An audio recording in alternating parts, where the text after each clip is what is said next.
জামালপুরের মাদারগঞ্জে উপজেলার তারতাপাড়া গ্রামে গ্যাসের সন্ধান পাওয়া গেছে। শনিবার রাতে এই খনিজ সম্পদের সন্ধান পায় বাপেক্স।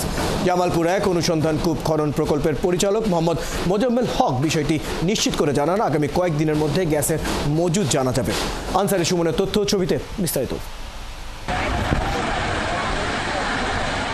2025 সালের 24শে জানুয়ারি কূপ খনন শুরু করে বাপেক্স। 5 মাস খননের পর কূপের 1441 মিটার গভীরে গ্যাসের সন্ধান পাওয়া যায়। কেসারেন শেকড় থেকে শিখরে।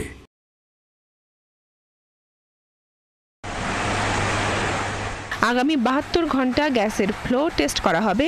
পরে পর্যাপ্ত পরীক্ষার মাধ্যমে জানা যাবে মজুদ এবং কী পরিমাণ গ্যাস উত্তোলন করা যাবে।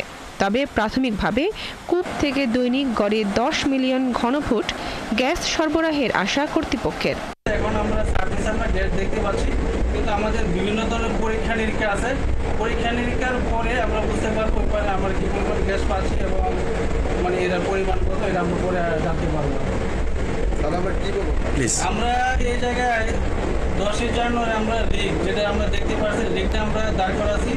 তারপরে 24শে জানুয়ারি আমরা আনুষ্ঠানিকভাবে ড্রিল সম্পূর্ণ শুরু করেছি।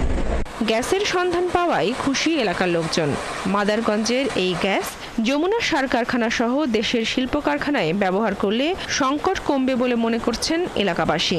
আমাদের এই এলাকায় গ্যাস পাওয়া গেছে, গ্যাস উত্তোলন হচ্ছে। আমার জোরালো দাবি, এখানে আমাদের পার্শ্ববর্তী এই জায়গায় যেন একটা কল এবং কারখানা হয়। গ্যাসের সংকটে যমুনা সার কারখানা বন্ধ, যেহেতু আমাদের এখানে গ্যাস পাওয়া গেছে, এটা আরও দ্রুত কাজ করে গ্যাসের সংযোগটা যেন যমুনা সার কারখানা দেওয়া হয়। এই গ্যাস কল মাধ্যমে এই মাদারগঞ্জ জামালপুর যেন উন্নতি এবং আত্মসমিত করা হয়। পাশাপাশি নতুন কূপ খনন এবং এই প্রকল্পের মাধ্যমে গ্যাস দ্রুত জাতীয় গ্রিডে দেওয়ার দাবি জানানো হয়েছে। এখানে এই গ্যাসের মাধ্যমে সার কারখানাতে দেওয়া হোক, শিল্প কারখানা গড়ার মাধ্যমে এই মাদারগঞ্জ তথা জামালপুরের একটা সুদূর প্রসারী একজন ঘটবে। মাদারগঞ্জবাসী যদি গ্যাস পায় তাহলে হয়তো মাদারগঞ্জবাসী উপকৃত হয় এবং মাদারগঞ্জবাসীর আর্থসামাজিক উন্নয়ন হবে।